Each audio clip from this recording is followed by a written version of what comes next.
ఆయన సన్నిధిలో అన్ని సక్రమంగా పనిచేయాలి.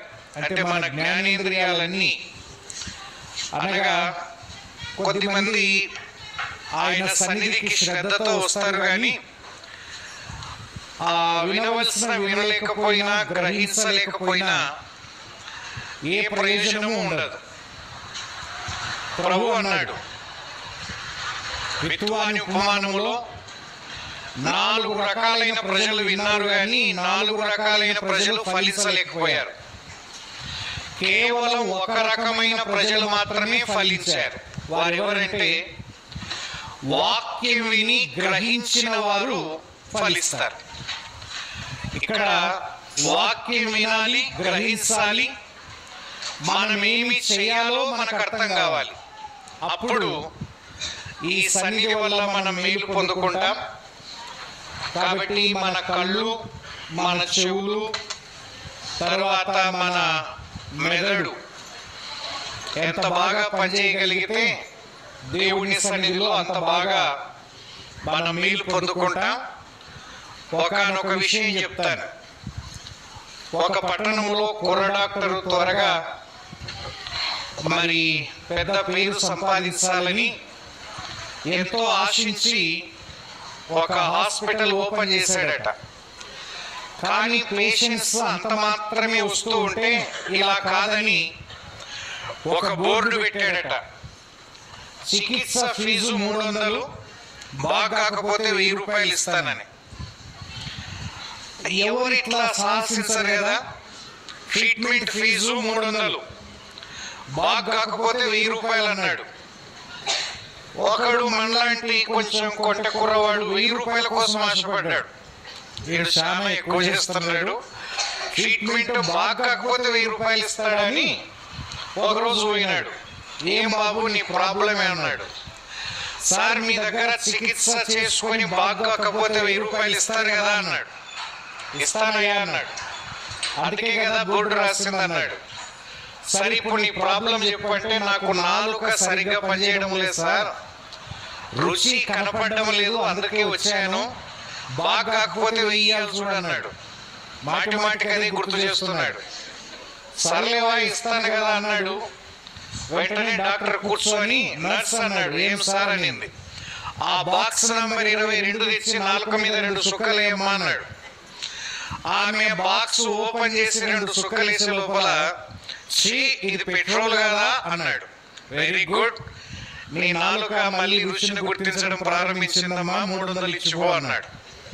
ఏం సార్ అంటే నువ్వు అదే కదా అన్నది, నా నాలుక గుర్తుపట్టలేదంటున్నావు కదా, కాబట్టి కిరసనాయిలు గుర్తుపెట్టిందంటే నీ నాలుక మళ్ళీ పనిచేయడం ప్రారంభించింది, 300 ఇచ్చిపో అన్నాడు. ఏంటిరా 1000 రూపాయలు కాసు పెడితే 300 పోయా? అయినా కసి పెరిగింది. ఒక్కసారైనా కొట్టలేమా ఇంత 1000 రూపాయలు? మళ్ళా 3 నెలల తర్వాత పోయినాడు.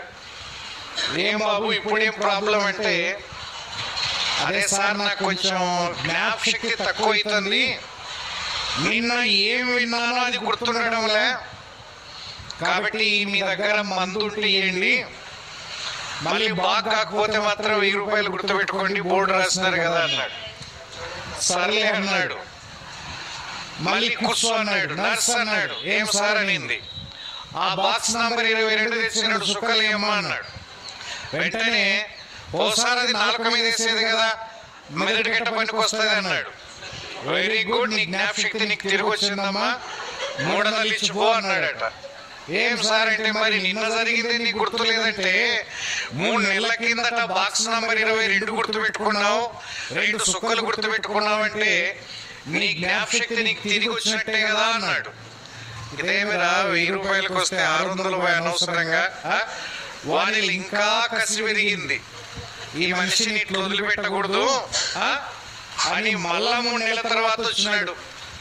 వస్తే ఏం బాబు మళ్ళీ నీ ప్రాబ్లం ఏంటి అని అడిగాడు.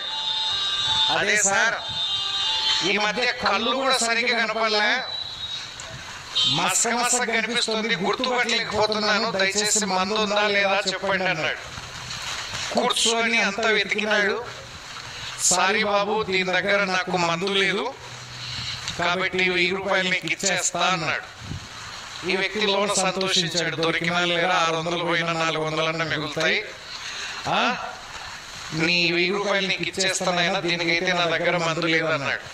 సరే కొంచెం ఉన్నాక పర్సు తీసి, పట్టుబాబు నీ 1000 రూపాయలు పట్టని 100 రూపాయలని తీసి జోబులు చేతులు పెట్టినాడు.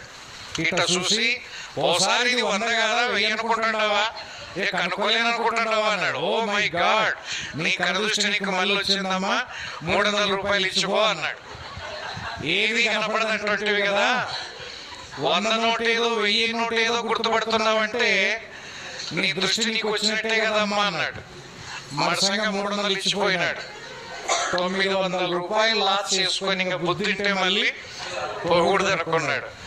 మరి ఇక్కడ వచ్చిన వాళ్ళకి ఎవరికన్నా కళ్ళు పని చేయకపోయినా, మెదడు పని చేయకపోయినా, నాలుక పని చేయకపోయినా 2 సుక్కలు ఇస్తే పని చేస్తాయి. మీ ఇష్టం చూడండి. కాబట్టి దయచేసి మనం ఎక్కడ కూర్చున్నామో, ఏం వింటున్నామో, ఎందుకు వింటున్నామో గ్రహింపు కలిగి వినాలి. ఒకవేళ గ్రహింపు లేక కూర్చుండడం వల్ల ఎలాంటి ప్రయోజనం లేదు. అలాంటి మనసుతో, దేవా నేను నీ సన్నిధికి వచ్చాను, నీవు మాట్లాడే దేవుడవు, ఆయన మన క్షేమాన్ని గుర్తిరిగి మనతో మాట్లాడేవాడు. కాబట్టి ఆ దేవుని సన్నిధిలో ఆయన మాటలు జాగ్రత్తగా శ్రద్ధగా వినవలసిందిగా ప్రభు నామమున మీకు మనవి చేస్తూ ఉన్నాను.